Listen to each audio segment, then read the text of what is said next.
So from there, we go to you, John, the star of today.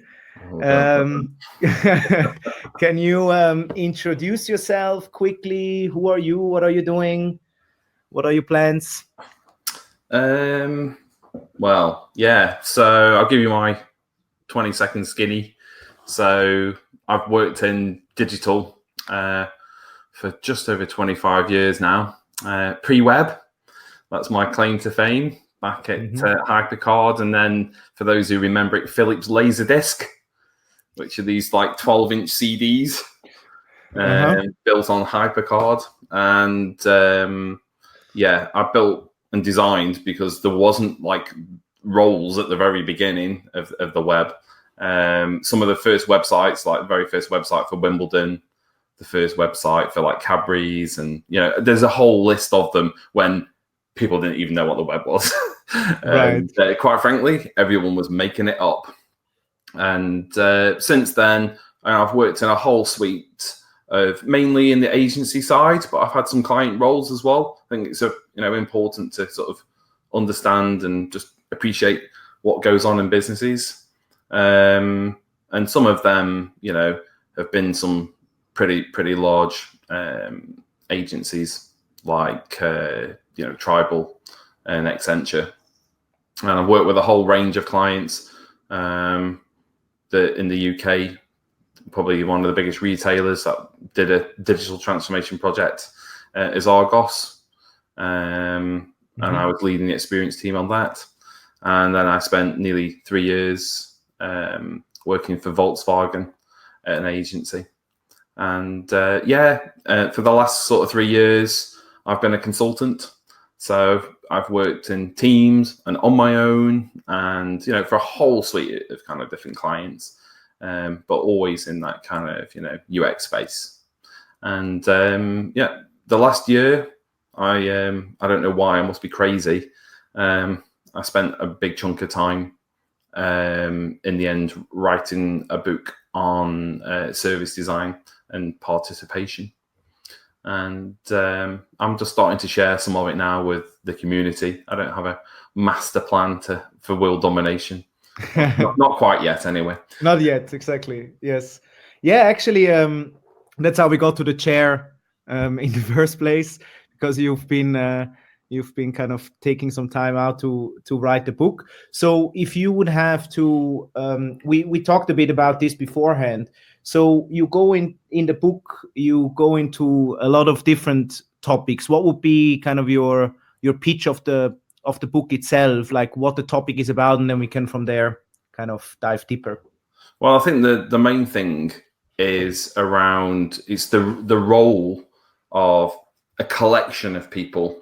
Whether that's like the leadership team, it could be kind of marketing directors. It could be, UX people or technologists or data people. And it's about together, how are you constructing a service which generates participation? Because the main thing which was happening, it was happening organically as well. There was no kind of, there was no process to it. Was companies having this need where they wanted to get their customers involved in their products frequently, because some things have really long use cycles on them, so there's no actual massive value. And like, why would you have a relationship with a business? And what I basically wanted to do is kind of, I didn't start. My confession is I did not start writing a book. I am not an author. Well, I guess I wasn't. I had no now. To be. Yeah. But I'd done 3 projects that had, in my eyes, failed, which is a tough thing to say, but it's true. Where the recommendations, what the real opportunity that client org, and these are really big brands. I'm not going to name them, but if I listed them, you probably own things from them. And they wanted to do all the quick wins. Yeah. And, I kind of termed it as this kind of quick wins addiction.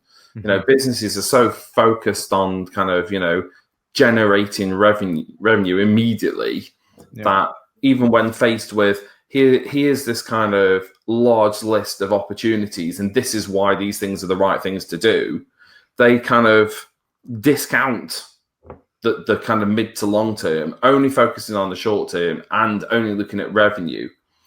And I thought, well, why is it? I started to do the 5 whys with myself. Why is it that, these organizations don't want to do these things, which is what I'm considering to be where the value is? And I thought, well, I know how to sort of create these participatory platforms where more people are involved, and there's actually there's value for the customers and equal value for the organization. And I thought, what I'll do is I'll codify it. I'm going to take a few weeks. I'm going to write it down.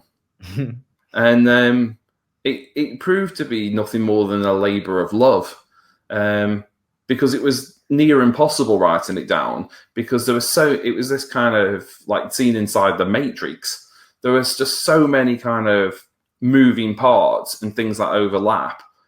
It couldn't actually be turned into a nice flow diagram of, we just need to do these activities and that's how you make it. Yeah. And I thought, I don't know how to do this. Some of it's happening organically. I'm challenging myself to kind of write it down. And in the end, I thought I need to kind of, as we were saying earlier, get into the flow. Yeah. Think very deeply, about how and why these things should be done, and then write a methodology, which sounds kind of quite grand.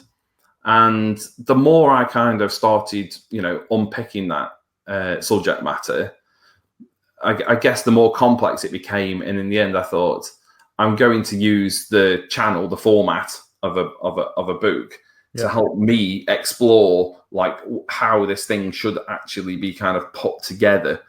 And I thought one of the big things, and this is kind of, again, it's a strange thing to say and do, but it's true.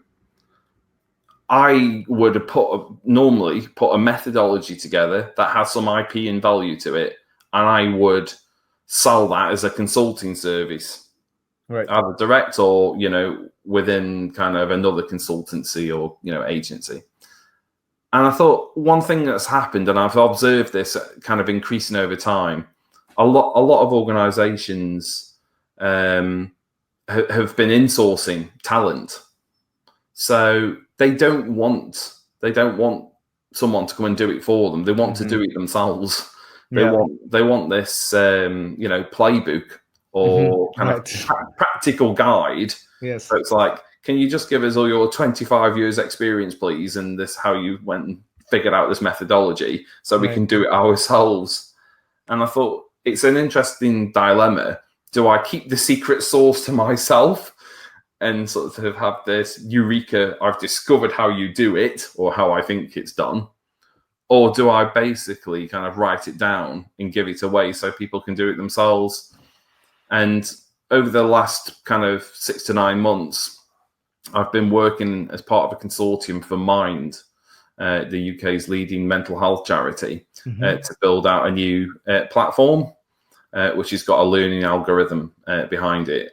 And it's been fantastic and massively distressing in equal measure, because what I've done is I've kind of, and this is why I kind of ended up deciding to kind of publish this book just outright with everything in it and didn't hold back on the kind of the original new thinking. There's a real need to kind of create, and this is for all of us, right? Whether you're a designer or a researcher or whoever, or, like even an MD, there's a need on us or a demand to create services that build people's resilience and improve their well-being. I don't know if it was a global thing, but certainly in the UK, last week it was like, there was World Mental Health Day, and there's been various like mental health kind of awareness days.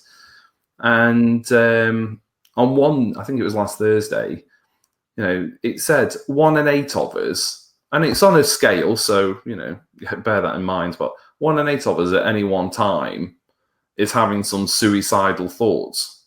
Mm-hmm. And you've got this demand on the left-hand side. You've got this, you know, you've got a set of organizations and, you know, people working in them. And there's this whole kind of, you know, massive part of society, like a roller coaster that keeps just undulating, which is experience all manner of these, you know, mental health issues. And I started to think about responsibility and, you know, well, whose job is that? Right. You know, and also maybe to make the link there, the addiction to quick wins actually increases stress for employees. It how you, I think, mentioned it last time, was like there's kind of an air of unhappiness in the workplace. So just to make that link as well, right? Yeah, I think, yeah, that's exactly right. There's this piece around always being under the cosh, which is around, you know, quick. We need to deliver these results. Mm-hmm. So everyone's in a space where they're feeling under pressure, and, you know, how good is that an environment to enable people to kind of do the best? You know, it's not. And I think, you know, this is where I think a lot of experienced designers will start saying, but I don't have any power or influence over it. We start getting into organizational design and operating model, because, you know, that is how the company is structured. And, you know, how can you as a kind of a practitioner start to influence that kind of culture and environment?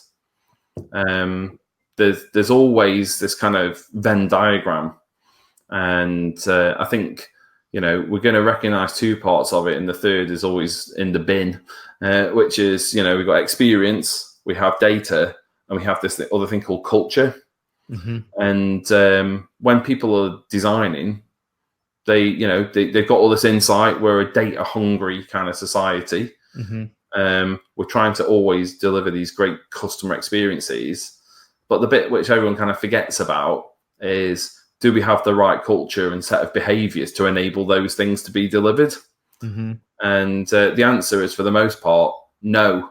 And I think quick wins compounds it, because there's just an assumption that we're all going to jump on the bus, snap to it, and go and deliver this stuff. Right. And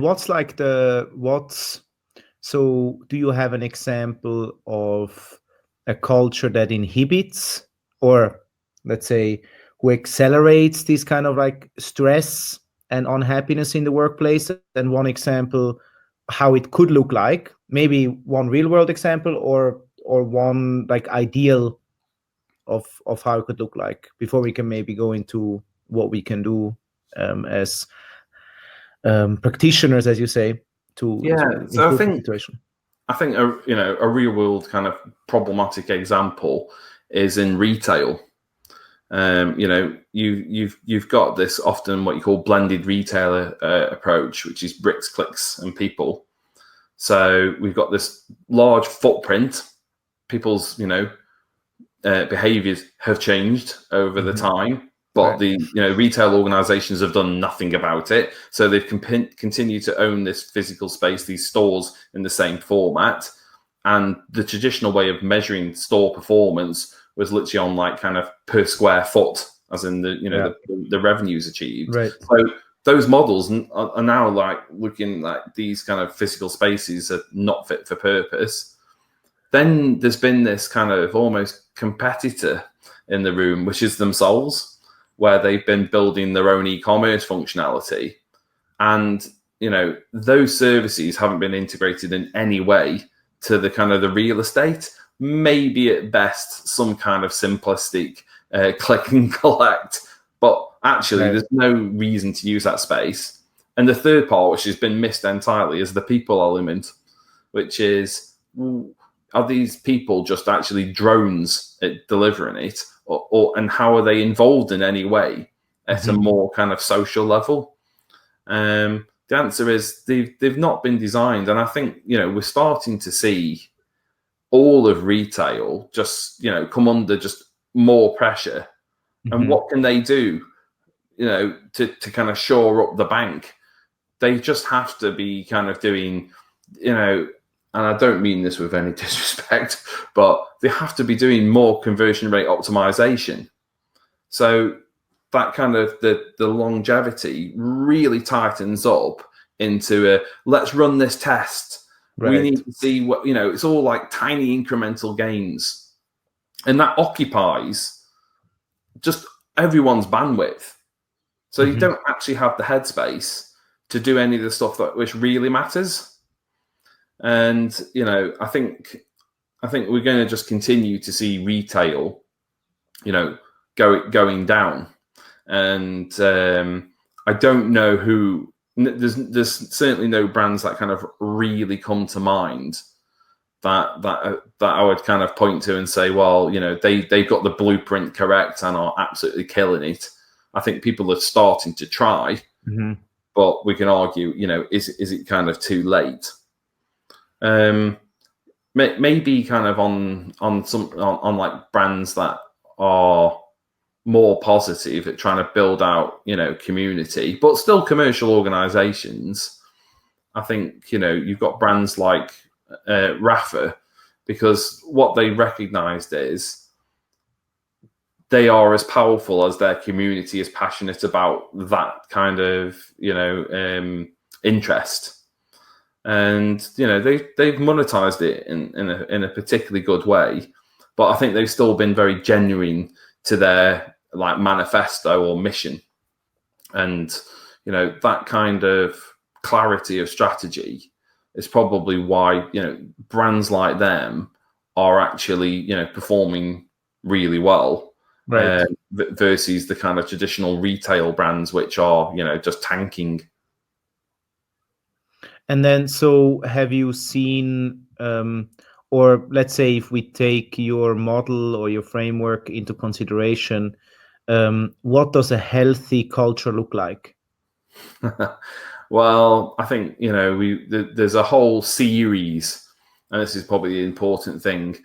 There's not like it's not a checklist approach. It's about saying every kind of business and organization is unique. So how is that going to be engineered? These particular like values which build that participation. It could be, for instance, something that's really benefiting. I'll give you a really good example of something that I've been thinking about that comes to mind. Let's take pensions, right? I bet everyone's emotional reaction to that was boring, not very interested, something that so far in the future, it's not really meaningful, so what? Right? It's something I get at work, and it's something I probably should be doing. So we do have an emotional reaction to it, but it's largely to ignore it. So if you start thinking about how that could be engineered, right? There could be a whole suite of services that sit inside this, right? There could be things, for instance, like price checking, where you might set a threshold. You might say, I know myself, my sister is in market for a new TV. And we've had a look at putting a shortlist together. And I said, we could use Camel, which I love to death. I think it's a brilliant service where you can post an Amazon URL in and see, its pricing. You can set an alert for that. You might have kind of some access to read only, where, whether it's your savings, credit cards, other accounts. So as a provider, they gain a rich picture into your financial life. They're not doing anything with it. It's just so they can understand you. Then you might have somewhere really useful, like, you might call it like a policy center, a place where all this kind of documentation is actually kind of stored in a useful and usable way. I know myself, I actually made a home insurance claim recently, and it was torturous as an experience, to the point where I almost thought, why am I bothering? And you've also got, as an employee, all these workplace benefits, whether that's like holiday, pension schemes and that kind of thing, and health. And then the last thing is we've got lending in financial services. So these, just call them the service towers. They are towers. They're independent. They usually are kind of built up quite high. People have done a really good job and they work well, but they work well on their own. Mm-hmm. Things start to get interesting when you apply an integration between them. So there's different types of kind of integration. Whether it's kind of something that's just functional, or maybe it's something that's social, or it could even be something that's really disruptive. And when you go through the process, think about my mental model for this is physical towers and putting walkways between them, building the connections. So, you might say, if you wanted to build something which is around social, you might say, well, from our workplace benefits, could we, if we're not using all of the kind of, I guess, the benefit in that pot, can we use that in any way as part of a lending scheme? Because at the moment, them two things are completely isolated. And when you start applying, a matrix of values and seeing, how can you create well-being, the three things you I guess the homework question was, what does good look like for an organization? Well, there's three things. You're creating well-being, you're driving engagement, and you're enabling a co-creation, whether that's employee to employee or employee to customer. Yeah. And in that kind of financial services example, we say, well, things can get connected. A group can choose discounts. So we all might say, well, together we choose to get this discount. So we've got good herd instinct, sort of getting behind something because we all are buying into it. Then what? So let's just take something really simple, right? Pensions at the moment is probably at best once a year, right? Right. And I know this myself, having not engaged with it. Yes. So at best, I said. So what happens if I said to you, we've already said we can get these gift cards, and so you get that through most workplace benefit schemes. And typically on £100 gift card, you can get them for supermarkets. You'll get either between £5 and £10. Pretty big kind of discount. Right? You're going to the grocery store every week anyway, and you've got that regular spending going on. So if you use that, you've paid £90 to get £100 of value at the grocery store. There's £10 now available. You haven't had to do anything other than to live your life like normal. And what can happen there is that can get put into an investment fund, for lending, where you can look at people, and this can be, a particular community, could be just within that company or your local area, and you can, provide that loan to them. And that loan is an investment. So there's growth there. There's growth of the kind of, the fund, but it's done in a very social way. Yeah. So you get the good feeling from it. It's very positive. You haven't really had to do very much. You're doing it together, and everybody's benefiting from it. But this kind of goes also the conversation from pension once a year, not really that interested in it, to it's something I'm engaged with almost on a daily basis, just by the nature of kind of buying stuff.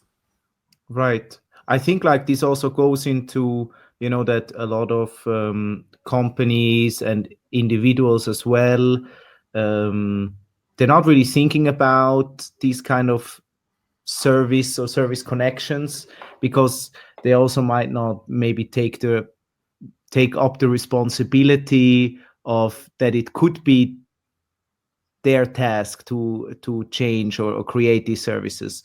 Because I found interesting, you kind of told me beforehand that we were saying the age of digital is dead in your sense, and it kind of you have two new ages that you are talking about. And I really want to get into this as well, because I think it's super interesting to hear, and also empowering to hear for both companies and individuals on what these two ages are that are upon us. Yeah, I will. There we Oh, go. yeah. I'm sharing that. Yeah. So I'll give everyone. This is, again, it's kind of it's an opinion, but it's been formed through this kind of process of understanding the methodology, or writing it at least. So I've started. If we think about behavior and impact on mental health, what we've got a business need or a demand to have more and frequent interaction. So businesses use methodologies, and the biggest one that comes to mind that's used in healthcare especially is COM-B. If you haven't read about COM-B, just send me an email and I'll happily talk to you for a very long time about it. And, let you know all about the pros and cons of it. There's lots of other frameworks as well, like Mindspace and stuff. They all have a similar kind of mechanism at the heart of kind of incentivizing people, running through a cycle and kind of rewarding them. They're all of the same kind of nature.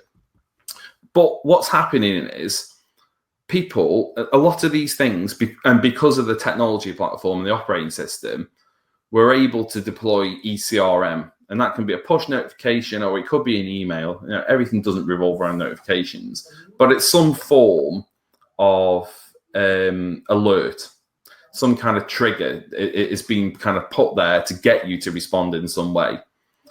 And what's actually happening with this is it's building an addiction. And when I started to dig into it with my kind of involvement with Mind, I said, well, what does that kind of look like? And they said, John, we are seeing an eighth of the population exhibiting post-traumatic stress disorder.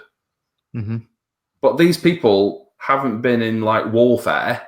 You normally think of post-traumatic stress disorder from like soldiers and people who've been in this sort of highly intensive kind of atmosphere.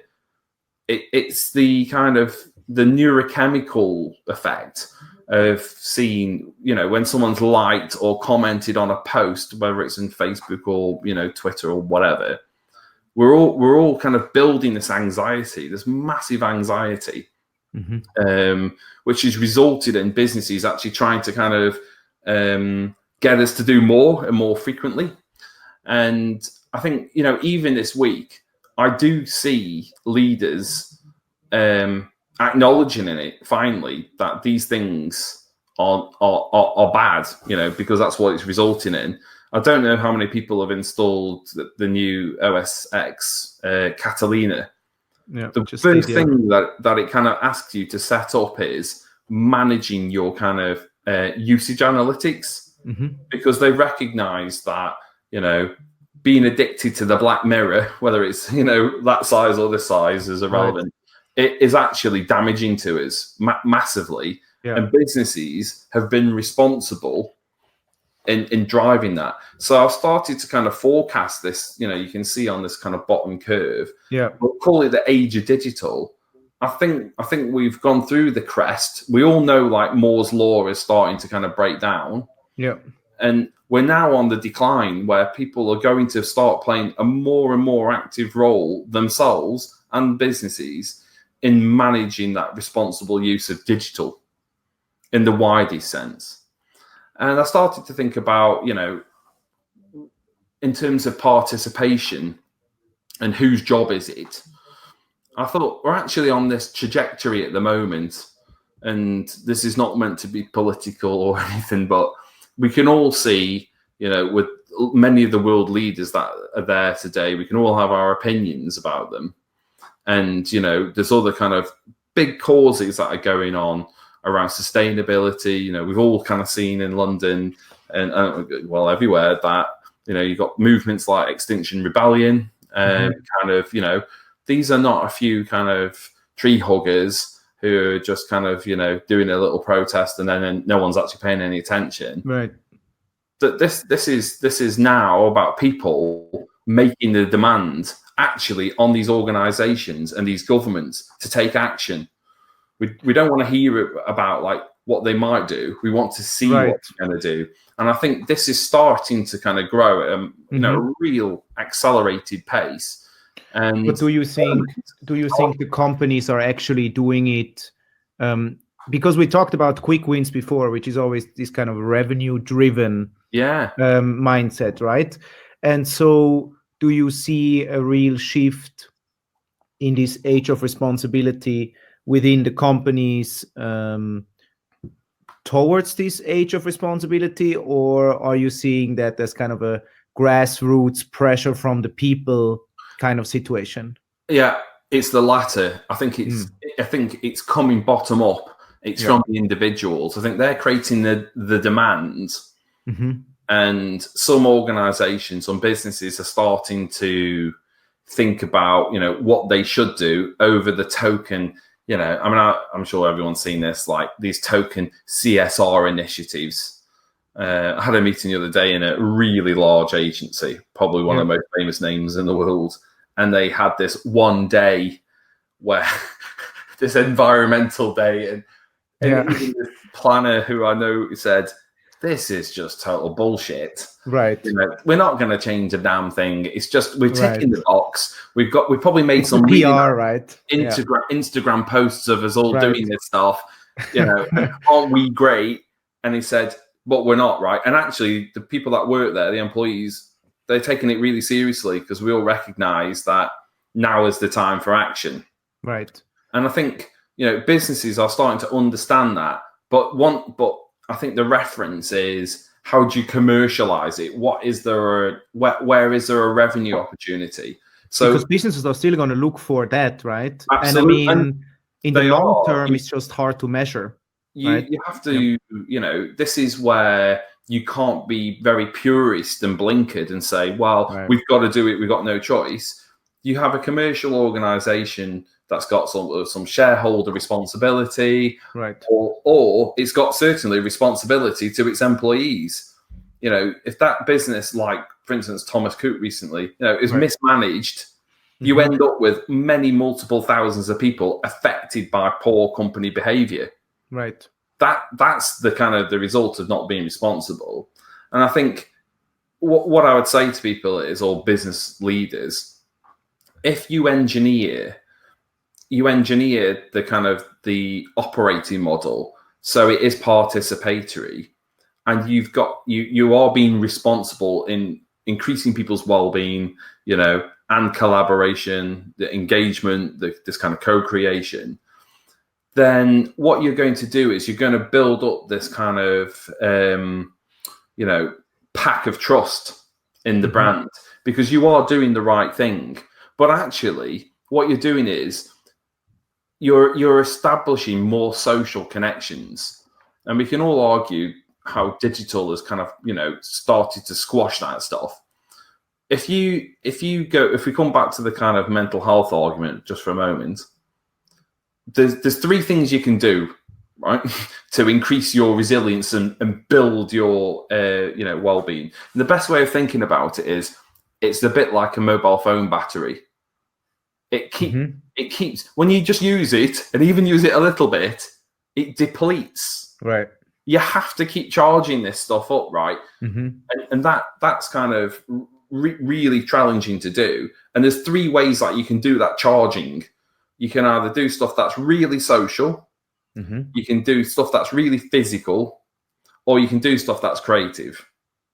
You get maximum effect when you try and kind of, you think about it as a Venn diagram, when you combine things together. So, you know, go in my case, I like doing kind of, you know, windsurfing and those kind of water things. If I do it on my own, it's like pretty enjoyable. If I do it and I meet up all my friends, it's 1,000 times better. Right. It's actually that kind of combination effect. is what really can increase resilience. The thing what you get as a byproduct of that is frequency. You get these social groups wanting to come together often. So if you're a retailer, let's just say, for instance, you're in apparel, you make jackets. That jacket, well, that customer might have no need to have a relationship with you because they're going to keep that jacket for 3, 5, 7 years, right? Whereas if you're building these communities, they're going to be, having something to do with each other on a weekly, even, shorter kind of frequency, maybe even daily. So think about that, as a retailer, I'm trying to engage my audience. At the moment, there's no way of reaching them other than continue to push comms at them. And actually, I've built a community where they want to interface with me on a weekly basis. So I am building habit, but I'm building habit through community. And the last bit of this is around, we only have to look at kind of computing power and algorithms to start really appreciating this automation that can happen, And my kind of thing, why this is linked to responsibility is you're not going to give permission. We're, again, as part of this decline of age of digital, we're being more aware of our data footprint and managing our data. That's definitely increasing. We are being responsible as individuals and managing our data, but we've got to have trust. If I'm going to just kind of give over my response, my actions to you as a business, where you're going to, quite frankly, take control, then who am I going to trust? I'm going to trust the types of business who've been really responsible, who generated, increased well-being for lots and lots of kind of communities, right? Or I'm going to start trusting, these old quick win addicts who've been just kind of trying to use all the usual persuasive design trickery to get me to kind of, do stuff. And I mean, this also spills over into actually the employees' well-being, right? Because I mean, if you're working on manipulative products, if you want, you know that as an individual, right? And so you won't have the same, as you mentioned, participation or kind of passion for the topic, because you're not necessarily improving the mental health or whatever other responsibility you put upon yourself, but you are actually making it worse. And so one question for me would be like, okay, so I'm a designer, I'm a researcher at a company, and these kind of dark patterns are going on. And I mean, we talked a bit about beforehand, and we're both also guilty of this. I think we're all worked on products. Yeah, we all worked on products or are indulging in behavior where we're like, yeah, okay, that's not so bad. Let's ship that feature, even if it's actually addiction inducing, let's say. But so that being aside, like, right, we're not bad people because of that. But now what can we do in this age of responsibility if I'm working in a company who doesn't get it yet? What can I do as a designer or as a researcher in order to actually take up that responsibility and prepare ourselves for this age of automation? Yeah, I mean, it's the it's the pirate challenge, isn't it? The pirate in the Navy. As a single pirate, you're not going to change everybody. So kind of, where do you start? Right? There's often what I see is like these really big backlogs. It's almost like this roadmap is planned out. I have no influence nor power with this business as usual juggernaut like steamrolling ahead. Right. So thanks, it all makes sense, but I can't do anything. I think what I would say is, and this is where, if you want to kind of get noticed, what you've got to do is, it almost pains me to say these words, you've got to behave like a finance person. You can't come with the argument of this is good user experience, this is meeting these user needs, this is, because the financial leaders of the business who are controlling activity, let's be clear on that, are not interested in that conversation. Right.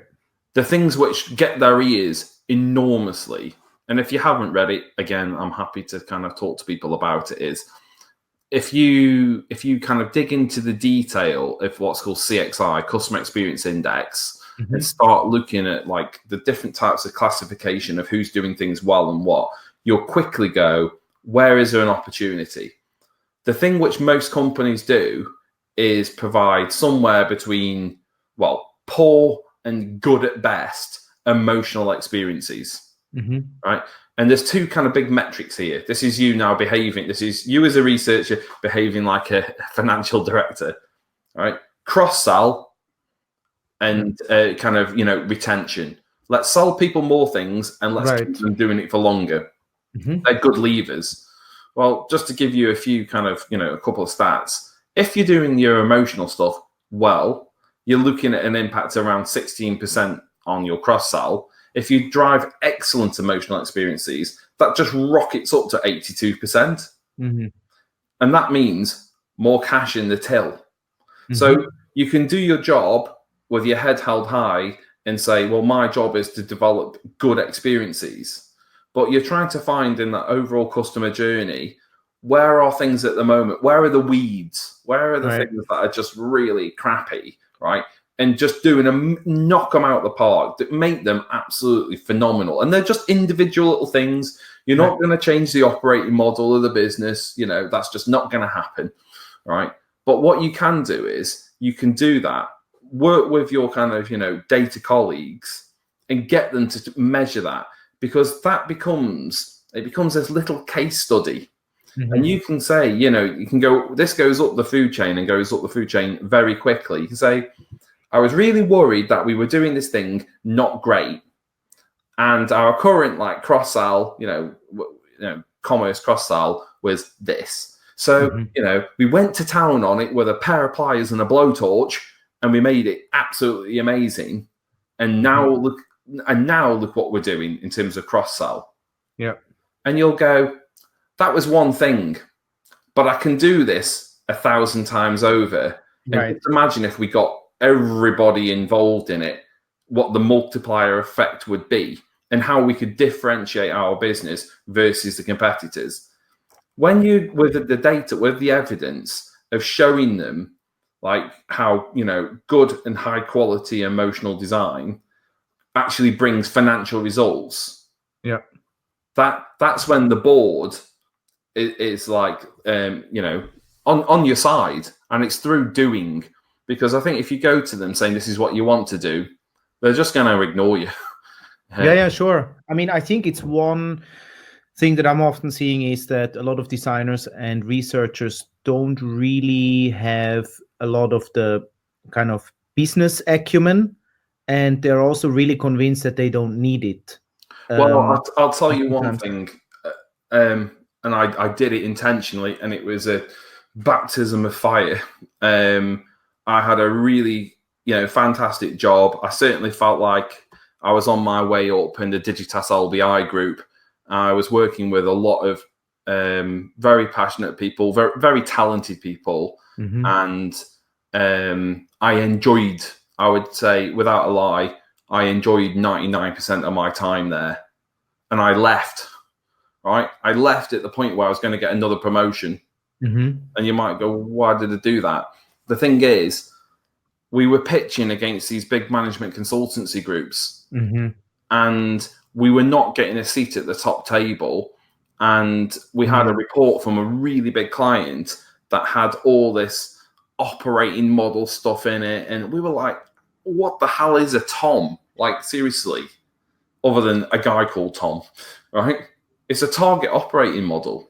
And I went and spoke to one of the kind of strategists and I said, well, how do we do this Tom stuff? And he said, I don't know what you're talking about. And I decided at that point in time, if you can't beat them, you've got to join them. And, I left something I was enjoying enormously and I joined Accenture Management Consulting. And as a rule of thumb, I did not enjoy it. But I went there on a mission to learn how they do things, how they work with business leaders, and actually how they get things done. And for all of the faults, they do a lot of things phenomenally well. And I saw, the types of conversations they were having and how these things were structured. For a big retailer, we did all this prototyping, and I felt really, proud. And I'm sure a lot of people hopefully feel that way about the work they do. They put some effort in. And in the end, they said, well, there's going to be this board meeting, which is going to fund quite, this really significant piece of work.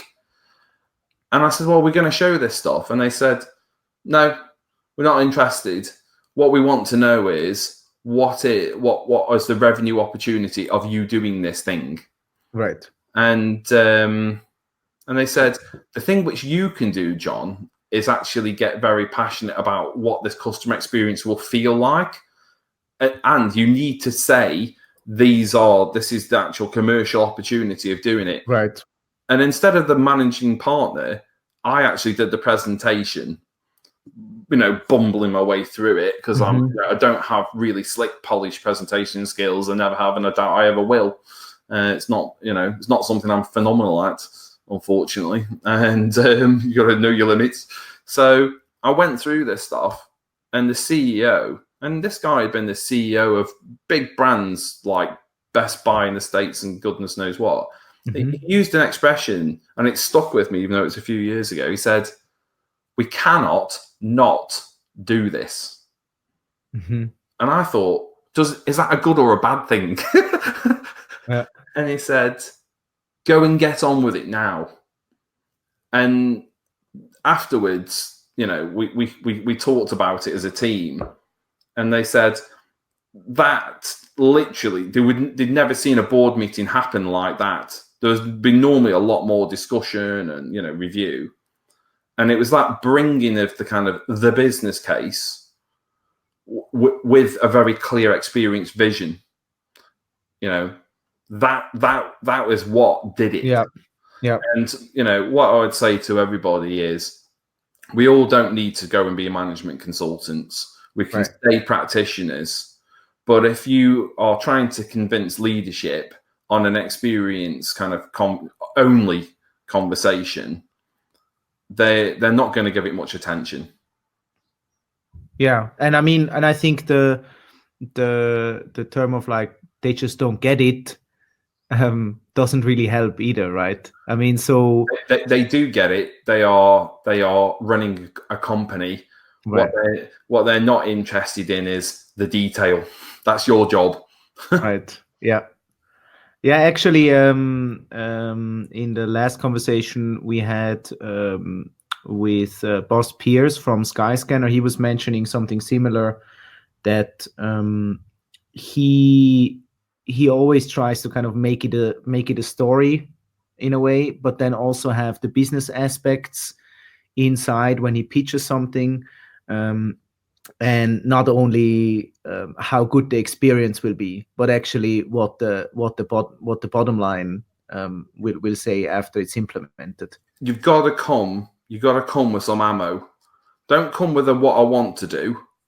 Yeah. Come with what I've done. Show the evidence, right? Come with that.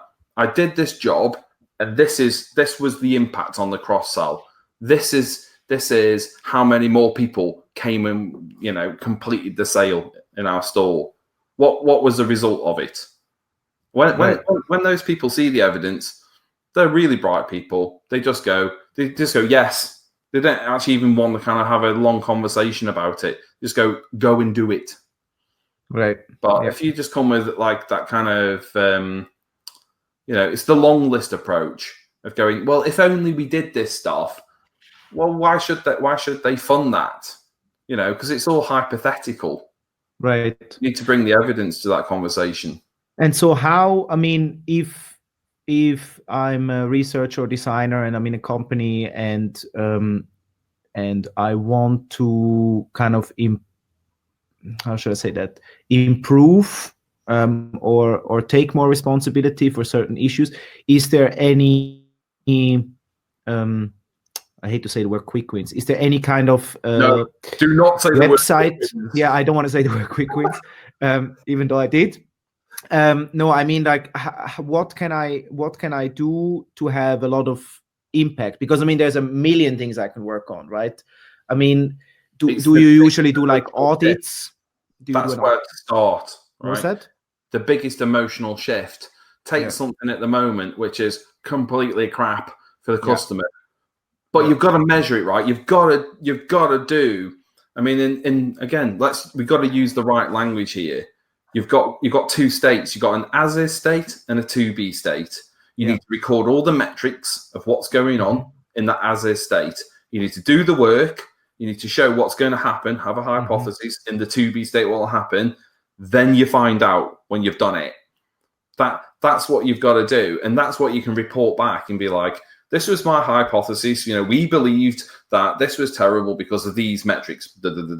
We did this, right? And we thought this would be the impact. And then this is what we actually found. I've done that for a really big mobile telco, especially kind of, again, it was kind of counterintuitive. They wanted to do upsells during the basket checkout. But for me, it's like it's a leaky colander in the flow. You've got someone who's gone, right, they're committed. And what you're doing is you're distracting them. And we said, how about on confirmation page, you actually reward them and say, that's amazing. You're going to get this like latest whatever handset really soon. And as a thank you for buying it, you can have 50% off like a cover or, one of those kind of things, like the upsells they were trying to make. And, that business said, well, this is a significant margin for us. And I said, but I believe that's a distraction. It's a bad customer experience. When they went to the new model that a couple of us worked on, and they got a 40% increase in revenues, the first thing they said is, how much more of this can you do? Right? Okay. Because it was evidenced. I could have persuaded and nagged them to death, and I'm very persistent. I could have nagged them to death about doing that because as a designer, I didn't like it. I've got the research to say users didn't like it. It's a bad experience. It's me moaning about it. Yeah. When I went and met their MD and said, we changed the flow. This is where we injected the upsell and we increased revenues by 40%. They didn't see me as a whining designer at that point. They saw me as a guy that can make them money. Yeah, right. But which in the end, as you say, they are trying to run a business, right? It actually goes, since we're already up we already talked an hour. As I said, it goes fast. We can kind of segue into the Q&A. Sharitzvi asked a similar question I just asked. How can a designer make an impact in the company which has a revenue target sort of mindset? We talked a bit about this now. So basically, start small and try to. Yeah. First of all, catalog it by emotion. So my kind of question back is: have you got the customer journey mapped with an emotional, a controlled emotional vocabulary? Do you understand from an evidence point of view where it's really, really negative? Because there's probably 10,000 things that you could change. Right. But how do you know where you're going to start? And then pick that one, which is really terrible, and record the data for it. Because if you're not recording the data for it, it's just your argument, right? You'll be like, well, we thought that, this was really crappy, so we did all this work, and now look, it's making all this money. But you've got to show to the leadership that kind of the shift from state A to state B. It's the business case, right? Because they'll also be interested in, right? So how much resource burn was there during that time? So that's brilliant that you increased revenue by X. But if it required 10 people from engineering for 3 months to do it, right? They're always leaders of large commercial organizations are always there's two dimensions. You're plotting. I can literally inside their heads, everything is plotted on value versus feasibility. It's value to company first. Next one is like value to customer, and third value is like fit to our strategy. But then feasibility is operational, like have we got the resources to deliver it, and capabilities. Do we need to buy more capabilities or change them to do it? So when you come with a suggestion, they're quickly calculating this value versus feasibility thing of going, well, it might give us all of this, but if I've got to make this enormous operational investment to achieve that revenue, is there something else I can do faster, which will achieve the same amount of revenue with less resource? Right. And I mean, I hate giving these things as a pitch because, I'm not keen on them. But if you are coming to that UX Live conference, they wrote me in or asked me to do a workshop on how you do this type of prioritization for business audiences. Yeah. And if you're not coming to it, then send me an email and I'm happy to talk to you about it anyway. Okay, good. Cheers. So there is one question, probably a quick one from Andy. When is the Mind site going live? I mean, you mentioned in the beginning. So the pure directory site is actually live at the moment, but we're trying to keep it a real top secret because the machine, not really. The machine learning engine piece is going to be turned on in a week's time. As a piece of service design, what's been really phenomenally interesting, and a lot of people are talking about AI. I think a lot of people are not doing it or not really doing it. And what we've done is we've got a whole list of services, and we are using healthcare professionals to train the engine. So we've built, a good lot of use cases, all based on real people. I mean, one of the things I'm going to get started on this, and I'll try and make it short, but you don't have just depression or just anxiety or just insomnia. It's like a graphic equalizer. You have a little bit of this and a bit of that, and actually it changes. And that's the reality for all of us. And we've said, well, that's a real use case. So based on that person, what could be the best thing for them, right? The best service for them. And, our machine learning engine comes up with the use case. The healthcare professional, like a GP, reads through it and goes, right. And then our engine provides what it thinks are the right services. And the training interface goes, no, I wouldn't recommend it. Maybe I'd recommend it. Or yes, it's a really good idea.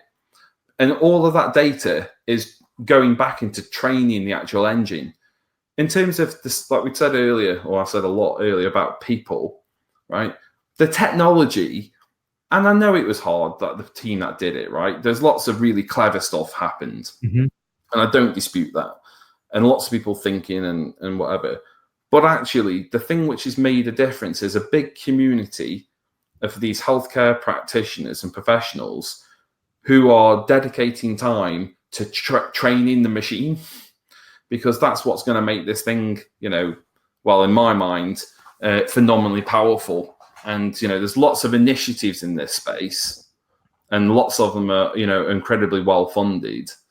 And, we've taken a really, really different approach to it. So, again, if someone wants to get in contact, I'm happy to talk for hours. Maybe you can quickly put your email in the chat, actually, so people can reach out to you if you want. .services. That will be the that'll be the. I'll put it here.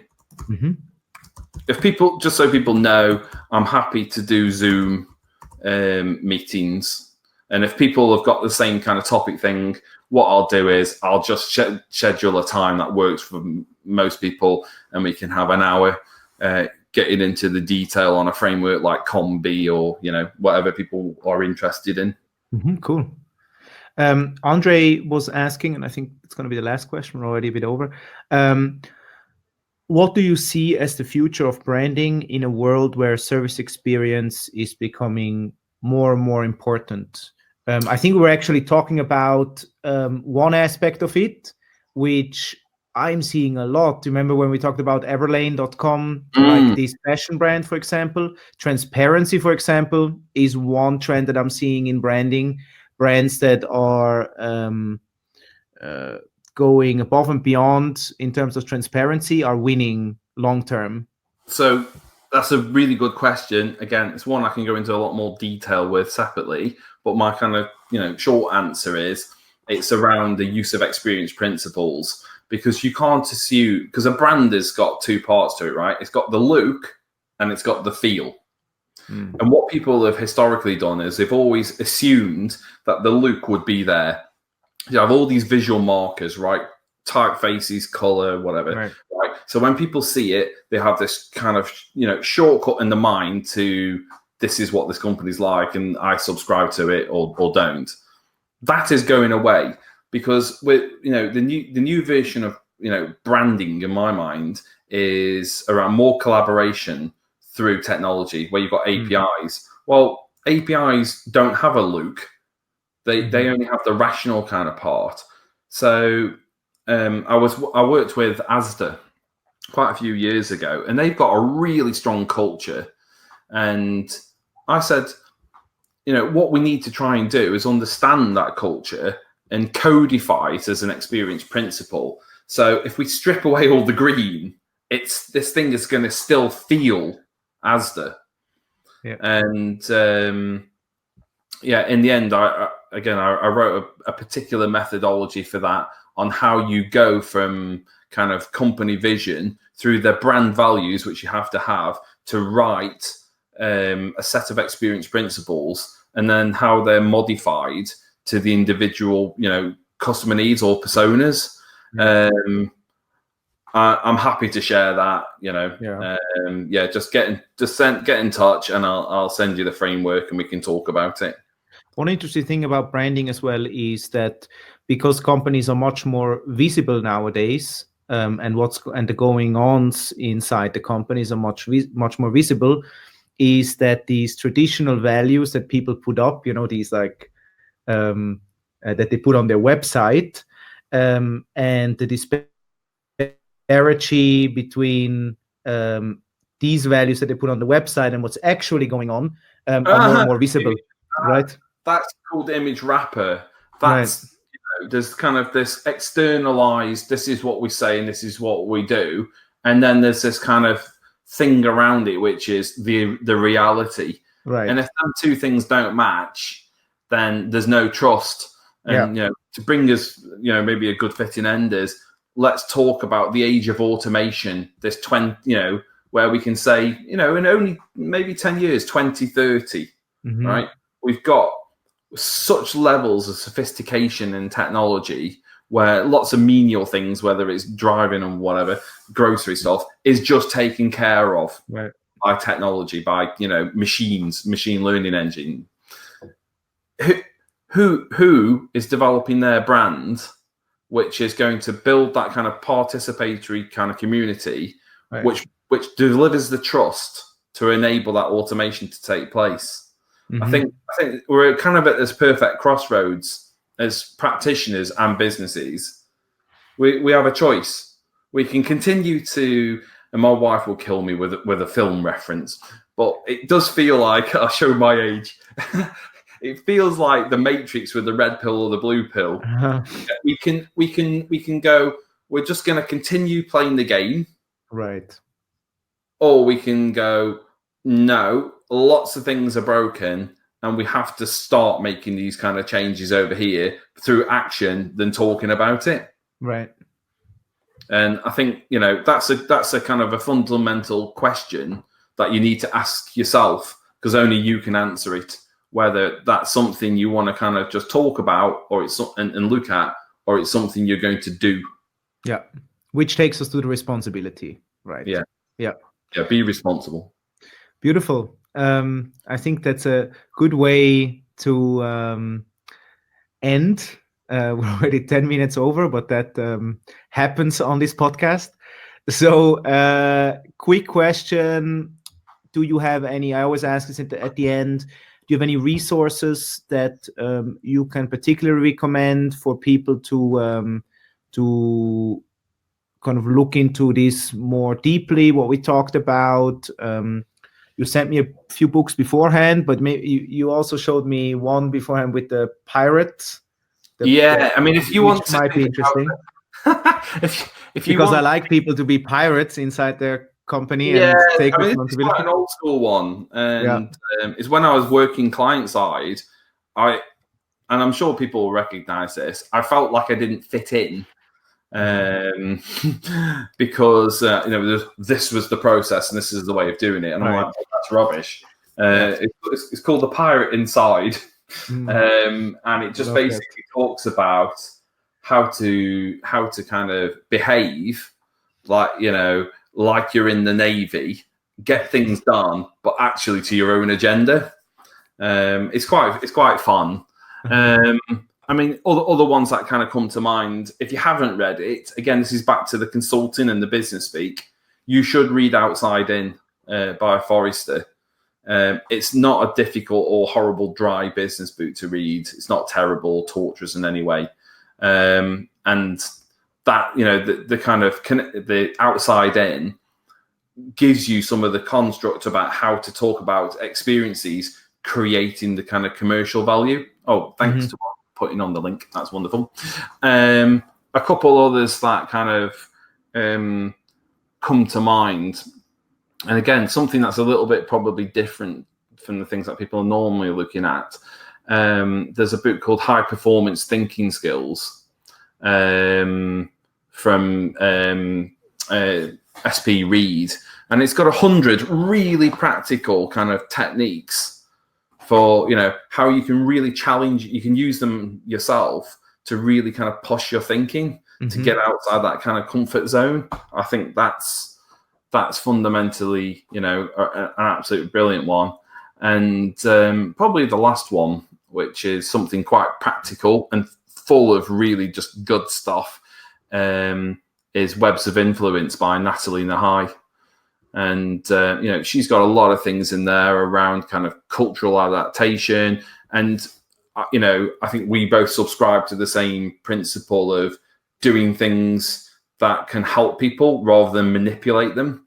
So she's got quite a lot of stuff in there around persuasion and persuasive design, but it's all done in a white hat kind of way rather than the black hat manipulative one. And again, it's quite a nice practical thing to kind of read through. And I find her to be quite responsive. Again, if you've got particular questions on how have you done it, send her an email. She gets back to you. And, cool. Okay. Yeah, I think I think that's certainly a good one to look at. All right, thank you very much. I think this gives us some more resources to dig into this topic. And to end things, so you have a Twitter account, right? LinkedIn. Oh yeah, all the usual. All the usual. So if you want to follow John on his adventures, then the book is on Amazon. If you want to get into more of the participatory experience. And then you have your book, exactly. Maybe also Tamara can paste that in there. Your new book that just came out in September, actually, that talks a lot about what we talked about today. And then last but not least, Miles, our buddy Miles from Tech Circus and UX Live, he put in the discount code, so you have 50% off from the UX Live tickets. So use the code Let's Talk UX Live. It's also in the chat. If you want to see John's talk, and you have a workshop as well, you said, right? Yeah, it's on the prioritization. So how to kind of process that backlog for business leaders. Awesome, great. Okay, any parting words? Is there any request you would like to make, John, towards the audience and the world at large? Maybe connecting to what we talked about today. Is there anything you would like people to do? Yeah, I think we can all be responsible for kind of trying to improve our work, with whether that's kind of just experience or everything around that, the kind of the technology and the kind of the design and the data parts. But the thing which I'd ask you to do is look at the behavioral change required in the organization around you for people to really kind of make that thing as kind of participatory and social as possible. And, I think one of the things which people don't talk about, which is really important, is if you're asking someone to do something new or increase some kind of behavior, we don't have infinite resources. We only have so many brain cycles.